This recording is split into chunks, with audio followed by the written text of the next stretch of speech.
This is Real Estate powered by Hub, but we're actually going to talk financial planning right now. I'm joined by Boston Power player Ryan Marini from Boston Premier Wealth. And Ryan, there's a lot going on in the financial world right now. Some changes coming up. Bring us up to speed on that.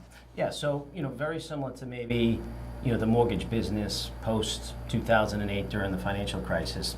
Many regulations came out of that, and I think our industry and the investment side of things is definitely seeing what we call some fee compression. Okay. And so the Department of Labor has come out with a ruling on this, and basically what they've said is that financial professionals are now going to be legally obligated to put their clients' best interests in front of their own, where before that wasn't necessarily always the case. So, you would hope it would be the case, but it wasn't necessarily always the case in reality. Exactly. You think it's pretty standard that would be the case, but we needed to make recommendations prior to this regulation based on suitability.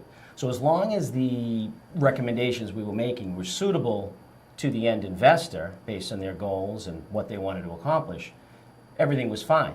So now we are legally responsible for being what's called a fiduciary. That's kind of the buzzword, having fiduciary responsibilities to the end investor. So, it was done to rein in any conflicts of interest. So we now no longer, have to be concentrated on commissions and things of that nature, which, a lot of advisors, commission drives behavior, and compensation drives behavior. And some of those products aren't always in the best interest of the client.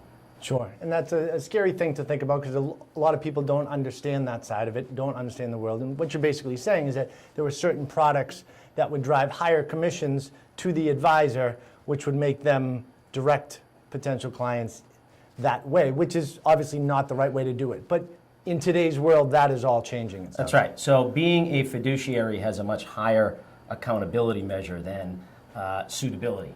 So, you're now seeing fees be talked about more in our industry.